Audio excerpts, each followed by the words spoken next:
जय शिवराय मित्रांनो. तर स्वागत आहे आपला आजच्या एका नवीन व्हिडिओमध्ये. तर मित्रांनो, आजचा व्हिडिओ हा थोडा रोजच्या पेक्षा वेगळ्या विषयावरती आहे. तर मित्रांनो, आजचा व्हिडिओ एका भावनिक आणि हृदयस्पर्शी विषयावरती होणार आहे. मित्रांनो, आज एक किस्सा सांगणार आहे तुम्हाला. एक 55 वर्षीय वयोवृद्ध रिक्षा चालक आणि एका प्रवाशामधले. तर मित्रांनो, व्हिडिओ खूप इंटरेस्टिंग होणार आहे. व्हिडिओ शेवटपर्यंत बघा आणि व्हिडिओ आवडला तर एक लाईक आणि कमेंट नक्कीच करा आणि चॅनलला नक्की सबस्क्राईब करा. तर मित्रांनो, किस्सा असा आहे. पुण्यातील हिंजवडी आयटी पार्क मध्ये रिया नावाची एक मुलगी वय वर्ष 24 एका नामांकित कंपनीमध्ये सॉफ्टवेअर इंजिनियर म्हणून काम करत होती. तर तिची ड्युटी रोज रात्री 8:30 वाजता संपायची आणि ती रिक्षाने कोथरूडला तिच्या फ्लॅटवरती जायची. गेल्या 1 महिन्यापासून रियाच्या आयुष्यात एक अत्यंत गूढ आणि भीतीदायक प्रसंग सुरू झाला होता. तिची ड्युटी संपून ती ऑफिसच्या गेट बाहेर आली की तिथे रोज एकच रिक्षा तिची वाट बघत उभी असायची. रिक्षा चालक रघुनाथ वय वर्ष 55 हे शांत आणि गंभीर चेहऱ्याचे म्हातारे गृहस्थ होते. सुरुवातीला रियाला वाटले की हा योगायोग असू शकतो, पण हळूहळू तिच्या लक्षात आले की रघुनाथ काका रोज फक्त तिचीच वाट बघत असायचे. तर प्रवासादरम्यान ते रियाला पुढच्या आरशातून रोज बघत असायचे. सर्वात भयंकर गोष्ट म्हणजे रियाला तिच्या फ्लॅटवर सोडल्यानंतर ते लगेच रिक्षात वळवून जायचे नाहीत. जोपर्यंत रिया सोसायटीच्या गेटच्या आत जाऊन तिच्या फ्लॅटची लाईट चालू होत नाही तोपर्यंत ते तिथेच अंधारात रिक्षा लावून उभे राहायचे. कधी कधी रविवारी सकाळी ही रियाला ती रिक्षा सोसायटीच्या बाहेर उभी असलेली दिसायची. रिया प्रचंड घाबरली होती. हा माणूस नक्की माझाच पाठलाग करतोय, हा कोणी सायको तर नाही ना, ह्या विचारांनी तिची झोपच उडाली होती. शुक्रवारची रात्र होती. रिया ड्युटी संपून बाहेर आली. रघुनाथ काकांची रिक्षा तिथेच उभी होती. रियाने ठरवले की आज या प्रकारचा कायमचा सोक्षमोक्षच लावायचा. तिने धैर्याने ती रिक्षा पकडली. रिक्षा चांदणी चौकातून कोथरूडच्या दिशेने येत असताना रियाने रिक्षाचा आरशात पाहिले. रघुनाथ काका पुन्हा तिच्याकडे बघत होते आणि त्यांच्या डोळ्यात पाणी होते. रियाच्या संयमाचा बांध फुटला. रिक्षा थांबवा, रियाने कोथरूड पोलीस स्टेशन जवळ अचानक भयंकर मोठ्याने ओरडून सांगितले.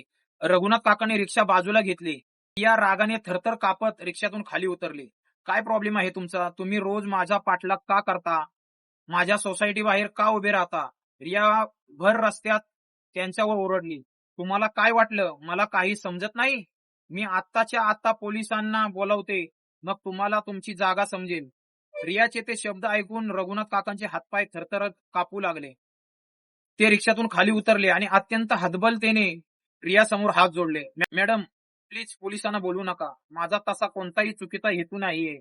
मी गुन्हेगार नाही आहे. रघुनाथ काकांचा आवाज एक भयंकर मरण यातनेने फाटला होता. ते लहान मुलासारखे ओक्साबोक्सी रडू लागले. रिया गोंधळली. मग रोज माझा पाठलाग का करता? तिने जरा दबक्या आवाजात विचारले. रघुनाथ काकांनी थरथरत्या हाताने स्वतःच्या खिशातून अत्यंत जुने झालेले पाकिट काढले. त्यातून त्यांनी एका 22 वर्षाच्या अत्यंत सुंदर मुलीचा फोटो बाहेर काढला आणि रियाच्या हातात दिला. ही माझी एकुलती एक मुलगी अमृता. रघुनाथ काका हुंदके देत बोलू लागले. 2 वर्षापूर्वी हिंजवडीतच एका भयंकर अपघातात ती वारली. मॅडम, तिचा मेंदू ब्रेन डेड झाला होता, पण तिचे अवयव चांगले होते. डॉक्टरांच्या सांगण्यावरून मी अत्यंत जड अंतकरणाने माझ्या पोरीच्या अवयवांचे दान करायचे ठरवले. रियाच्या काळजाचा ठोका चुकला. 2 वर्षापूर्वी रियाला हृदयाचा एक भयंकर आजार झाला होता आणि एक अनोळखी दात्याने एक हृदय तिला हेअर ट्रान्सफर करण्यात आले होते. रघुनाथ काका अत्यंत कोरड्या आणि लाल झालेल्या डोळ्यांनी रियाकडे बघत म्हणाले, ऑर्गन डोनेशन नियम अत्यंत कडक असतात. मॅडम, दात्याचे नाव कुणालाही सांगितले जात नाही, पण हॉस्पिटलमधल्या एका ओळखीच्या वॉर्डबॉय कडून मला समजले की माझ्या अमृताचे हृदय तुम्हाला देण्यात आले आहे. रियाच्या पायाखालची जमीन अक्षरशः ओढून काढली गेली. तिचा श्वास जागीच गोठला. मॅडम, मी तुमचा पाठलाग करत नव्हतो. रघुनाथ काका फरशीवर गुडघ्यावर कोसळत म्हणाले. ज्या पोरीला मी 22 वर्ष तळ हाताच्या फोडासारखी जपलं, ती पोरगी मला सोडून गेली. पण जेव्हा मला समजलं की तिचं हृदय तुमच्या छातीत धडधडतंय, तेव्हा मला राहावलं नाही. मी रोज तुमच्या ऑफिस बाहेर उभा राहायचो, कारण जेव्हा तुम्ही माझ्या रिक्षात बसता तेव्हा मागून तुमचा श्वासांचा आवाज येतो. मला असं वाटतं की माझी अमृता माझ्या रिक्षात बसून सुरक्षित घरी चाललीये. तुम्ही घरात गेल्यावर लाईट चालू होईपर्यंत मी थांबतो, कारण माझ्या अमृताला अंधाराची खूप भीती वाटायची. हो, मी सायको नाहीये मॅडम. मी फक्त एक हतबल बाप आहे, जो स्वतःच्या मेलेल्या पोरीची धडधड ऐकण्यासाठी तुम्हाला खोटा पाठलाग करतोय. मला माफ करा. पण गजबजलेल्या रस्त्यावर एक भयंकर आणि जीवघेणी शांतता पसरली. ज्या माणसाला रिया आपला सर्वात मोठा शत्रू समजत होती तो माणूस दुसरा कुणी नसून तो बाप होता. ज्याच्या पोटच्या गोळ्याच्या हृदयामुळे रिया आज जिवंत उभी होती. रिया तिथेच रस्त्यावर गुडघ्यावर कोसळली.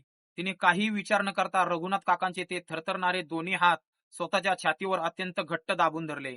ऐका काका, ही धडधड ही अमृताचीच धडधड आहे. ती जिवंत आहे, रिया ढसाढसा रडत म्हणाले.